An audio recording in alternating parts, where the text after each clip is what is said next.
Hello বন্ধুরা, তোমরা সবাই কেমন আছো? ভালো আছো তো? আমি কিন্তু ভালো নেই, কারণ 3 দিন আগে আমার মনিটাইজার অন হয়ে গেছিলো। আমি খুব খুশি ছিলাম, জাস্ট ভাবতে পারিনি যে এত তাড়াতাড়ি আমার মনিটাইজার অন হয়ে যাবে। কিন্তু আজকে আমার মনিটাইজার ডিলিট করে দিয়েছে।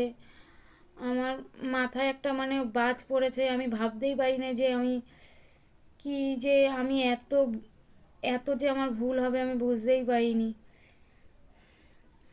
আর যারা যারা আমাকে খারাপ চোখে দেখে, বাজে বাজে কমেন্ট করে, তাদের জন্য তো খুশির খবর, তাদের আনন্দের সীমা থাকবে না। আমি যে কি করব আমি বুঝতে পারছি না। আমি ইউটিউব সম্বন্ধে কিছুই জানি না। আমি কি থেকে কি করব আমার মাথায় কাজ করছে না।